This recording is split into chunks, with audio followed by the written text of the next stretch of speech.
Ya empecé a grabar. Pues, a partir de esos versículos 11 al 19 que estuvimos allí leyendo ahora, muchos piensan que tales preguntas no se deben hacer. Esos por qué, no, que supuestamente no se deben hacer. Ahora, ¿qué opinan sobre eso? ¿Actuaba Job incorrectamente al hacer tales preguntas?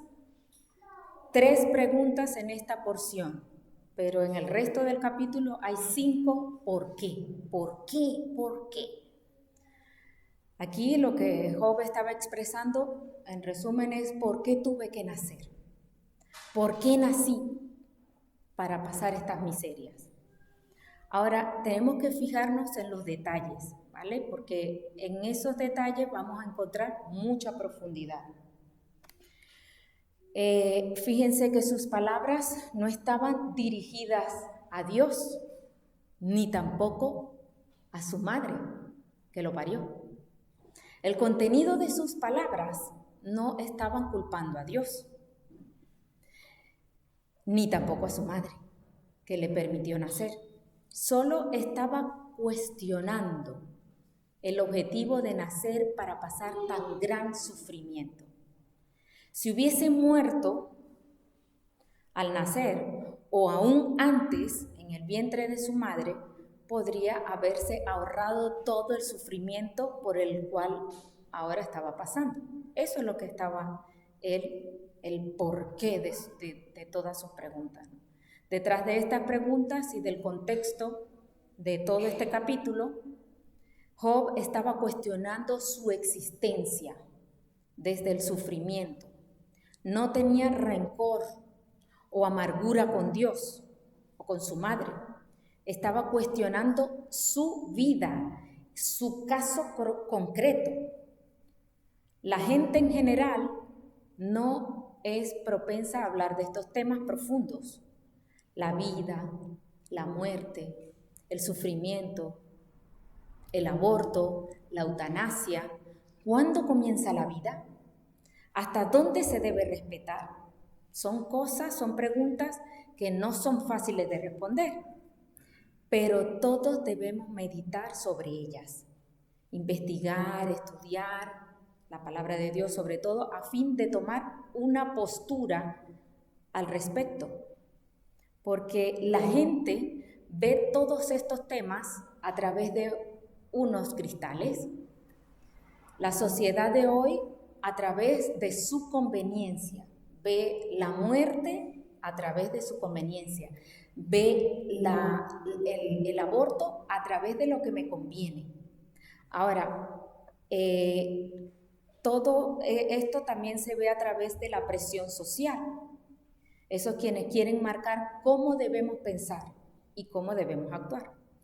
Muchos pueden creer que para traer un hijo en condiciones de enfermedad o un destino incierto, traer un hijo para sufrir, la mejor vía que es el aborto. Algunos toman esta porción de Job para defender el aborto como una herramienta para proteger un futuro miserable o el dolor o sufrimiento a un bebé. Y les estoy hablando sobre la ley de la libre elección, que no es más que la ley del aborto, que no es más que la ley que trata de legalizar la muerte de los bebés en la pancita de su mamá. Se trata de un supuesto derecho enmarcado dentro de la libertad reproductiva, la cual hace referencia, lo digo literal, ¿vale? La cual hace referencia al poder decidir con responsabilidad, no le veo qué responsabilidad hay en ello, pero dice así, al poder decidir con responsabilidad si tener hijos o no, cuántos, en qué momento y con quién, tomando como valor el derecho que tiene la persona sobre su propio cuerpo. Sin embargo, no vale la pena apelar el dominio que la mujer tiene sobre su propio cuerpo, puesto que hay otro ser humano dentro de ella. que tiene iguales derechos, aunque no se les reconozca que tiene igual derecho el ser humano que está dentro como el ser humano que es su mamá. Los dos tienen iguales derechos. Eso no quiere decir que como la ley no reconoce el derecho que tiene el ser humano dentro de la panza de su mamá, no quiere decir que no tengan iguales, pero es un ser humano. Y dice, y no se puede justificar, además, lo malo para obtener lo que se quiere. Que nos digan que el aborto es por el bien del bebé, por proteger al bebé, no se le puede llamar bueno a la muerte de un inocente. Además, no hay valores neutrales. Sea cual sea el criterio de una sociedad permisiva y de un determinado gobierno de nación, en realidad el aborto permitido equivale a una eutanasia activa. ¿Qué es eso? Porque tenemos que decir, porque hay jóvenes de entre nosotros. Suicidio antes de tiempo, eso es la eutanasia. Sin embargo, como la ley también ampara la eutanasia, entonces las leyes están para proteger al delincuente y no al inocente, y al inocente vulnerable. En España, quiero que vean estos casos, dice, en España la interrupción del embarazo se encuentra amparada por la ley. Legalmente se puede abortar por cualquier circunstancia hasta la semana 14. Quiero que eso lo resalten. Por cualquier circunstancia se puede abortar hasta la semana 14. ¿Por qué? Porque estas leyes determinan que no es un ser humano lo que hay allí. Y cada año, o tal como vayan las leyes y según los políticos, pues antes eran 22, después eran, y ahora van a las 14 semanas se puede abortar porque se les considera que no es un ser humano. ¿Qué piensan? Increíble que puedan proteger los derechos de la madre, que es un ser humano, y la persona que es un ser humano también tuvo que tener un derecho para poder nacer, para poder estar hecho y derecho como una mamá, que tiene el derecho de tener un hijo. Pero saben, un ser humano es ser humano, esté fuera de la pancita de su mamá, o estar dentro de la pancita de su mamá. Les cuento, cuando estaba casualmente, y no hay casualidad, a las 14 semanas, cuando tenía a Victoria dentro de mí, ni siquiera sabíamos que era Victoria, era un bebé, un ser humano, aunque no lo quieran catalogar así. A las 14 semanas, la placenta se desprende. El cuerpo, que bueno, Dios lo ha construido de esa manera, el cuerpo determina que ya es el tiempo y empiezan las contracciones como para tener un parto normal. Lo que pasa es que el cuerpo no sabía, el cuerpo es inteligente, sabía que se había desprendido la placenta, pero no sabía que era el tiempo, que no era el tiempo. Y a las 14 semanas se desprende la placenta, evidentemente vamos corriendo al hospital, ¿y qué pasa? Pues es un aborto natural, ¿vale? El mismo cuerpo se desprende de eso y eso iba para afuera. Increíblemente nos lo dicen en la noche, me pusieron en dieta absoluta, no podía comer nada. Al otro día, pues había que hacer el legrado, había que sacar todo lo que había allí, porque la placenta se había desprendido y se supone que no estaba el bebé. Antes de hacer el legrado, me pasan con una doctora que me iba a hacer una ecografía. La doctora, yo no sé si fue que no vio, en ese momento no vio el informe de por qué yo estaba allí. Ella lo único que va a hacer es ecografías. A las 14 semanas, ella viene y dice, bueno, mira, todo está bien, el bebé tiene latidos. Yo estaba en la nube. Pero si me dijeron que a mí lo que me van a hacer es un legrado, porque ya allí estaba desprendido la placenta, Y de repente, pues siguen los latidos allí. Cuando yo vengo y le digo lo que ha pasado, y ella me dice, déjame ver el informe. Ah, pues sí, es verdad. Pues mira, aquí está.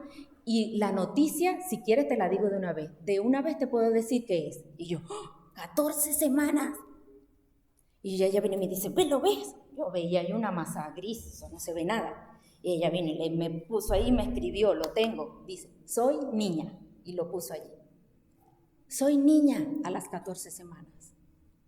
Sí científicamente, sí es un ser humano.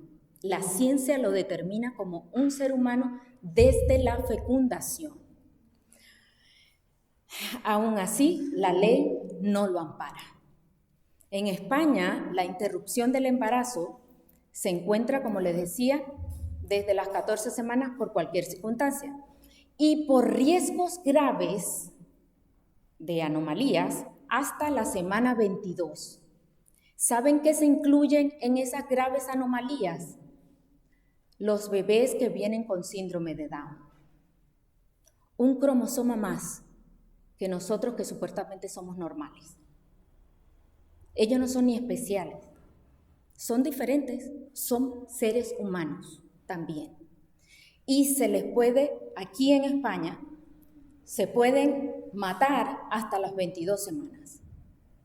Hay testimonios en las redes donde pueden abortar un bebé con síndrome de Down desde cualquier semana, aquí hasta las 22, pero fuera de aquí, supuestamente, hasta donde quieran.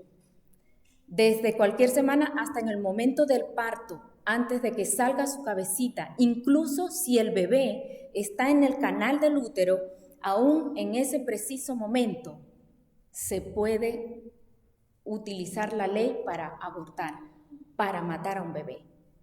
A una familia en el Reino Unido le ofrecieron 15 veces abortar, solo porque en la prueba salió positivo al síndrome de Down.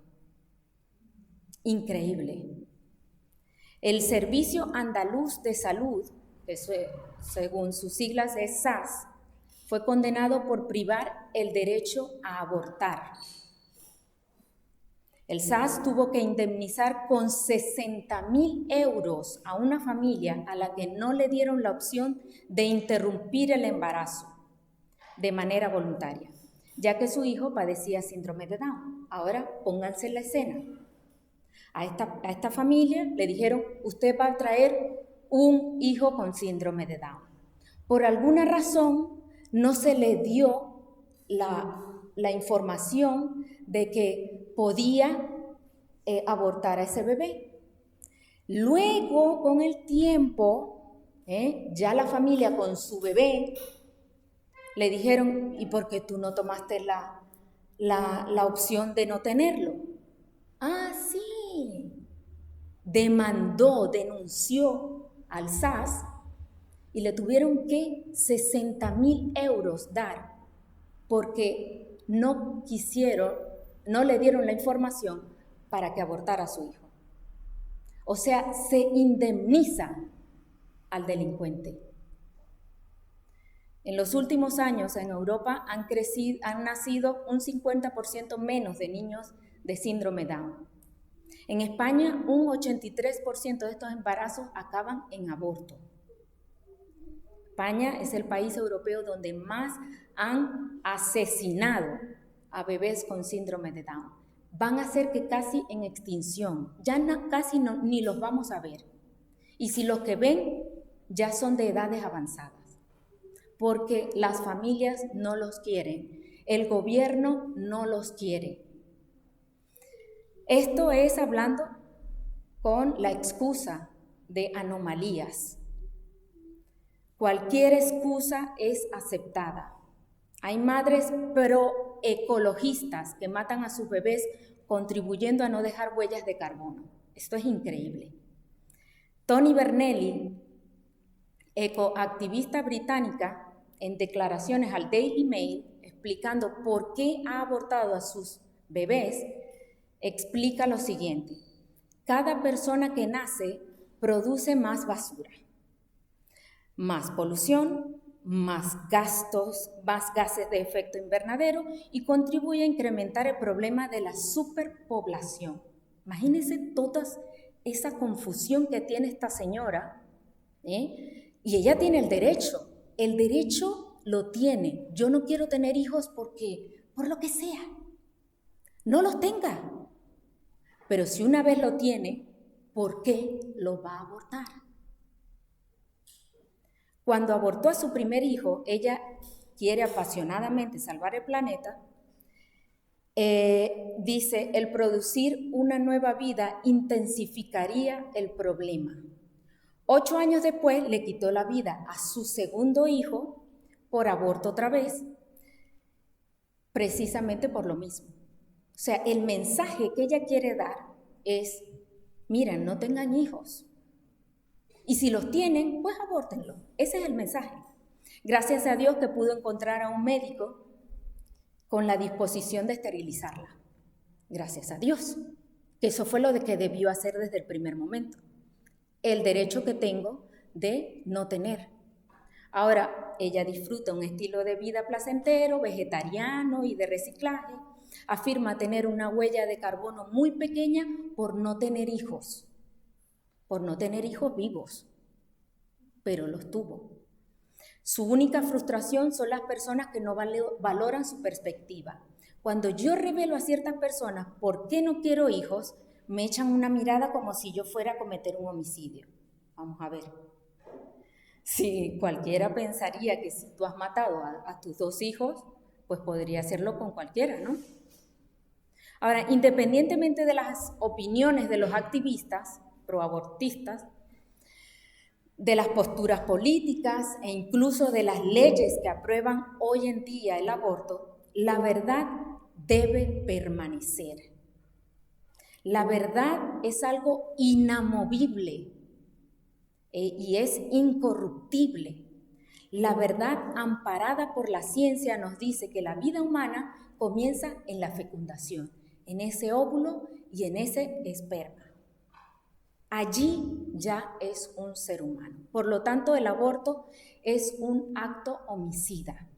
Y eso es una verdad, que termina con la vida de una persona humana. El aborto es una tragedia. Es una tragedia para el padre, es una tragedia para la madre, es una tragedia para un mundo que no ve la luz de todos estos niños. No sé, yo hace mucho tiempo yo publiqué en mi Face a un chico que casualmente es síndrome de Down, es un genio en el piano. Ustedes saben que a mí me gusta la música clásica. Es un genio en el piano que tocó tan bonito y tan perfecto, mejor que el autor de la canción que tocó. Increíble. Aparte, era ciego. A ver si nosotros podríamos hacer eso.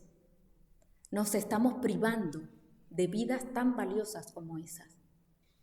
Todos los promotores, los legisladores y cuantos hayan colaborado a que la ley del aborto sea una ley, tendrán que rendir cuentas a Dios.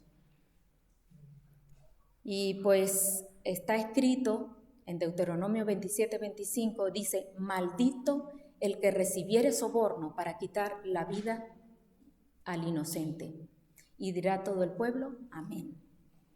Por la palabra inocente se utiliza otro sinónimo, sin culpa. ¿Qué culpa tiene un bebé de ser concebido? ¿Quiénes deben cargar con esa culpa o con ese castigo? ¿No deberían ser los padres que con responsabilidad o sin responsabilidad acordaron traerlo? La culpa a los gobiernos, la culpa de los proabortistas, activistas que actúan con justicia. Saben, en mis tiempos, y vengo de una familia cristiana, no se hablaban de estos temas. Y hoy hay jóvenes entre nosotros. Y debiéramos ser padres responsables que debiéramos advertir sobre estos temas. El aborto, sobre nuestros hijos, porque hay millones de cosas que se están haciendo y eso no lo saben los padres, precisamente para que lo normalicen y entre los jóvenes sea normalizado. Por eso es que esa verdad, esa que decíamos inamovible, deberíamos pasársela a nuestros hijos. Que ellos vivan realmente fuera de este engaño. Porque preparado está el infierno para recibir a todos estos, a cuantas mujeres y hombres hemos asesinado a los propios hijos. Todos recibirán el pago por sus crímenes. Ahora, hay otro tema. Dios dice en su palabra que, en 1 de Juan 1:9, dice, si confesamos nuestros pecados, Él es fiel y justo para perdonarnos. Siempre que nosotros juzguemos un tema en concreto, tenemos que dar también la salida, porque no se trata de juzgar. ¿Sabían ustedes cuando eran jóvenes acerca del aborto? Acerca de la pastilla, ¿cómo es que se llamaba? Del día después. En sus comienzos, la píldora del día después era abortiva. No sé ahora, ¿no? Pero era totalmente abortiva. En el 2000, yo qué sé. Y la utilizaban. Y la utilizábamos. Y no lo sabíamos. Por eso es tan importante que mantengamos a nuestros hijos informados sobre estos temas. Cerremos el tema del aborto con entender que Job era lamentándose por nacer, ¿vale? Eso era lo que Job estaba haciendo, con esa pregunta, ¿por qué nací? ¿Por qué tuve que nacer? Y no podemos basar esta porción como que la Biblia está de acuerdo con el aborto y que es proabortista. De verdad es increíble que lo vean de esa manera, pero lo ven. Él estaba cuestionándose el haber sido abortado, que pasar por todo lo que le esperaba, ¿no? Apenas estamos por el capítulo 3, imagínense todo lo que tenemos que ver de él. Si hubiera muerto desde su alumbramiento, por lo menos estaría en paz. Fíjense cómo expresó él en el versículo 13, que todos esos que vimos el 11 y 12 era lo que estábamos comentando sobre el aborto, y ahora el 13 dice, pues ahora estaría yo muerto y reposaría, dormiría y entonces tendría descanso.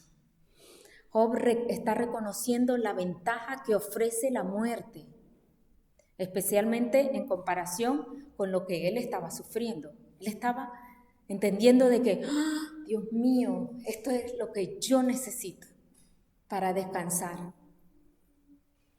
Un dolor sin una medicación paliativa que tenemos hoy en día. Una enfermedad que le producía tal angustia que él entendía que si él estaba muerto, reposaría y dormiría y traería descanso. Inclusive estaría identificándose con algunos otros muertos de gran fama e importancia, porque fíjense lo que dice allí en el versículo 14, con los reyes y con los consejeros de la tierra que reedifican para sí ruinas, o con los príncipes que poseían el oro, que llenaban de plata sus casas. Aquí Job está manifestando que no vale de nada la fama. Se hacen monumentos para ser recordados y eso solo quedaba en el tiempo, ¿en qué? En ruinas. Ni las riquezas tienen un propósito en la vida, él está reconociéndolo allí, porque llenaban de oro sus palacios, llenaban de oro sus casas, para que otros que venían en su lugar, para otros que iban a ocupar esas casas. A veces hay un refrán que dice, ¿no? Que no sabe para quién trabaja, ¿no? A veces pienso que así pasó con nuestra casa. No se supo para quién trabajó. Pero es eso, a la final, tanto ricos y famosos irán al mismo sitio. Y los versículos allí, a partir del 17, dice, allí los impíos dejan de perturbar, y allí descansan los de agotadas fuerzas. Allí también reposan los cautivos, no oyen la voz del capataz. Allí están el chico y el grande y el siervo libre de su Señor. Por eso Job preferiría gozar de las ventajas de los muertos, porque está diciendo allí, con la muerte, los malvados, los que hacen perversidad, dejan de hacer destrozos, dejan de hacer maldad. Allí la maldad queda con ellos en la muerte. Para los cansados, para los prisioneros, la muerte es un descanso, pues ya no oyen gritar a ese capataz que habla allí, a ese amo. En la muerte se encuentran los débiles, que es el más chico y el más grande, los débiles y los poderosos, y los esclavos se libran de sus amos. Entendemos que los muertos no tienen que pasar por los ataques de hombres malvados. Los presos muertos no sufren en manos de los carceleros crueles que les maltratan. También en la muerte se pierde cualquier distinción o preferencia a causa de las riquezas que se puedan tener. Y también los esclavos encuentran libertad.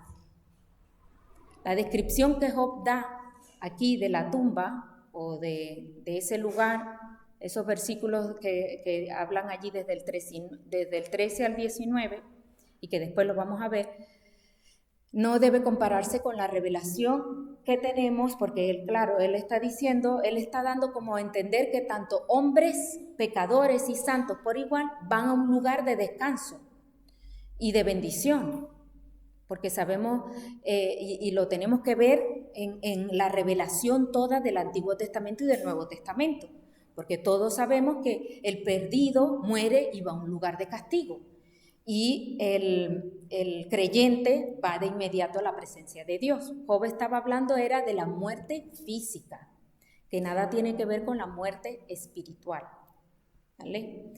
¿Cómo le habría gustado no haber nacido para no sufrir tanto? Es lo que hay detrás de todo este compendio de versos que acabamos de ver.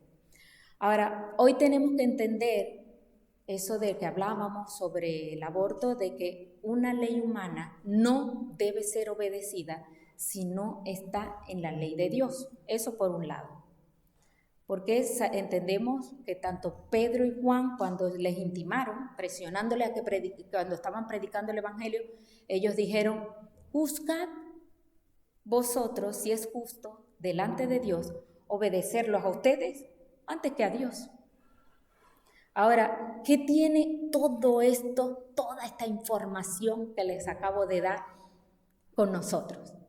¿Qué tiene que ver todo esto que acabamos de entender, toda esta porción, por qué ha dicho todo y lo hemos desgranado?